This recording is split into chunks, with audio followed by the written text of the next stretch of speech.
Something broke the moment that announcement dropped. Not a racket, not a record, something quieter than that, and somehow more painful. All that energy, all that waiting, all that buildup that had been running like electricity through the tennis community for weeks. And then suddenly, silence. No match, no rematch, just a two-word gut punch.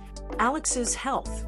And just like that, everything that mattered 5 minutes ago stopped mattering at all. See, this wasn't supposed to go this way. The script was already written in everyone's heads.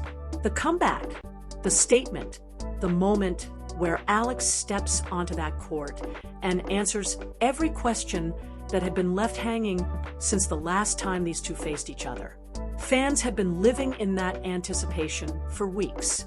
Not casually following along, but genuinely invested, the kind of invested where you're checking your phone first thing in the morning, where you're rewatching old clips trying to read something you might have missed, where the match feels personal even though you're just a viewer sitting thousands of miles away. That's the kind of energy that had built around this rematch. And it wasn't manufactured. It was real. It had been real from the moment the first match ended, and left everyone feeling like the story wasn't finished yet. Because it wasn't. That first encounter had created something, a tension that doesn't just disappear after the final point. The kind of tension that lingers, that sits in the back of your mind, that makes you need a second chapter. And Alex had felt like someone ready to write it. If you watched her in the lead up to this rematch, there was something different about her. A focus that felt sharper, a presence that felt heavier, more deliberate. Training footage showed a player who wasn't just going through the motions. She was building towards something. Her footwork looked clean, her mindset looked locked, and the people around her were talking about her with a kind of quiet confidence that you only hear when someone's genuinely ready. So from the outside, everything pointed in one direction, forward. But sport has this brutal honesty about it. It doesn't care about your preparation.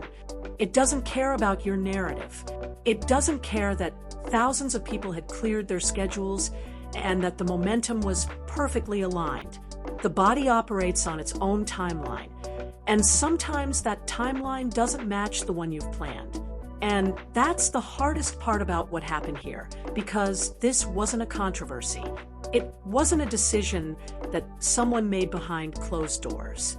It wasn't politics or scheduling or any of the things that usually derail moments like this. It was health. And when health is the reason, there's no one to be angry at. There's no argument to have. You just have to sit with it. But sitting with it is hard when you've been waiting this long. The frustration in the fan base was immediate and honestly understandable, because this wasn't the first time plans had fallen apart.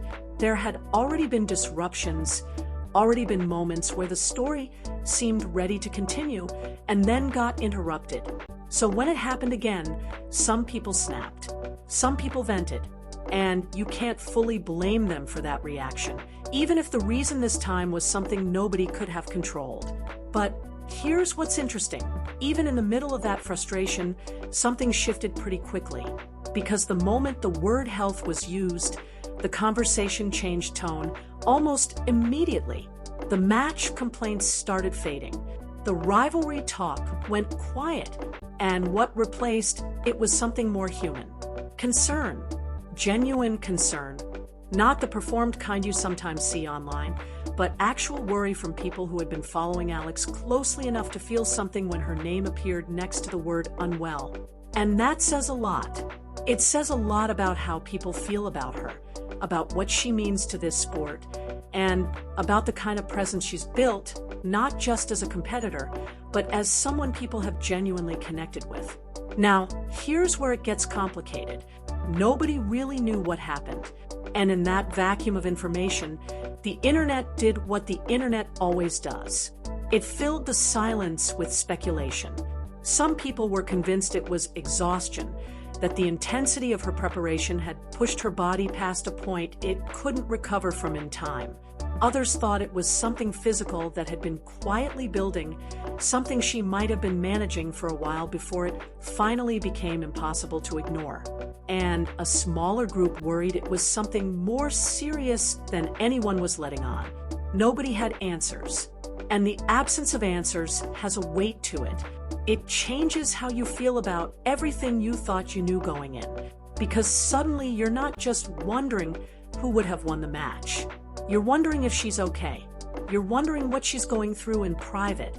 You're wondering what it feels like to be on the inside of that situation, to be the one dealing with something your body is doing while the world is waiting for you to perform.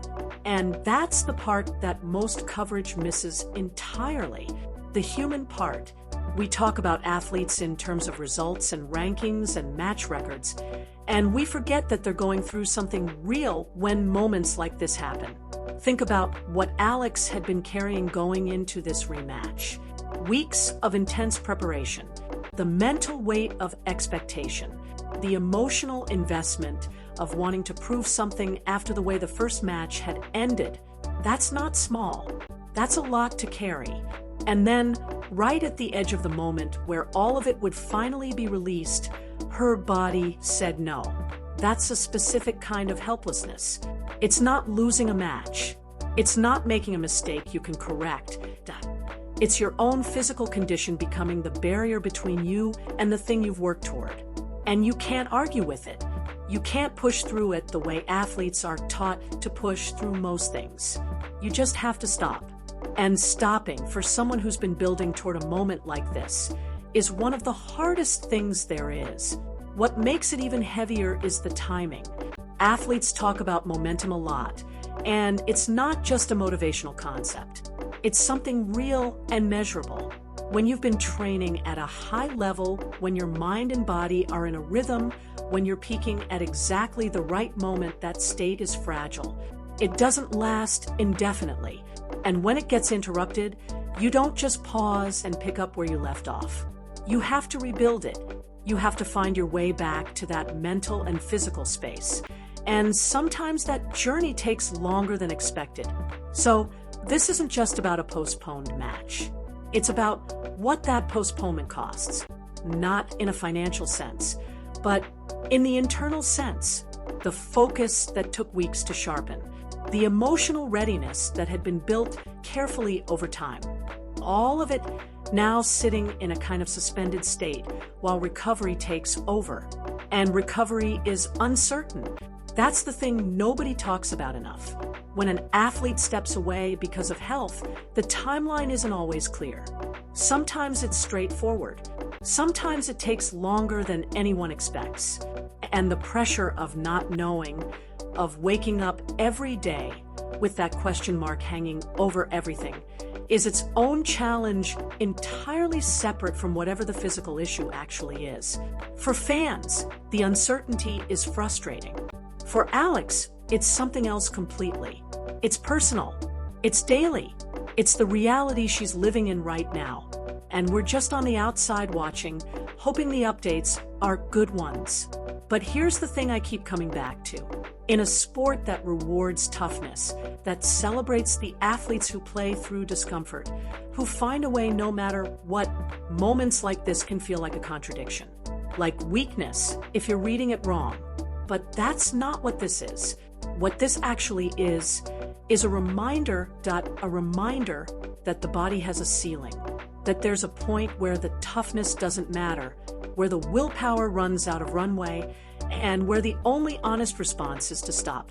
And recognizing that point, actually stopping when you reach it instead of pushing into something that could cause lasting damage, that's not weakness. That's intelligence. That's an athlete making the decision that protects everything that comes after this moment. Because the worst outcome here isn't a delayed rematch. The worst outcome is a short-term decision that creates a long-term problem. And Alex stepping back, as painful as it is in this moment, is the right call. It's the only call that makes sense when you zoom out far enough to see the full picture. And the full picture is that this is one moment in what should be a long career.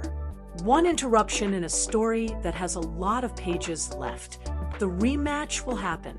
Maybe not on the original timeline. Maybe not in the way anyone had imagined it. But it will happen. And when it does, it's going to carry even more weight than it already did. Because now there's a layer of adversity on top of it. Now, it's not just a tennis match. It's the match that happened after everything tried to stop it from happening. And that storyline, when it finally reaches its conclusion, is going to hit differently. Right now, though, the only chapter that matters is recovery. Everything else is secondary. The tennis world can wait. The rivalry can wait. The fans, even the impatient ones, can wait. Because what's at stake right now is bigger than any single match. It's the long-term health of a player who means something to this sport, who has worked incredibly hard to get to this point, and who deserves to come back on her own terms when she's genuinely ready. And she will come back. That much feels certain, because the same drive that built her preparation for this rematch, that same intensity and focus and hunger that everyone around her was talking about, doesn't just disappear. It waits. It holds its ground. And when the timing is right, when the body gives the green light and the conditions are back where they need to be, all of that energy comes rushing back with interest. So to everyone still following this story, still invested in what happens next, here's what this moment actually is. It's not an ending. It's not even really a pause. It's just the part of the story where things get harder before they get better. And every great comeback needs exactly that. It needs the setback. It needs the complication. It needs the moment where everything was supposed to happen and didn't, because that's the foundation the return is built on. And when Alex walks back onto that court, fully recovered, fully ready, carrying everything this experience taught her, that walk is going to mean something. To the sport, to the fans, and most of all, to her. The story isn't finished. It's just getting to the part that makes everything before it worth remembering.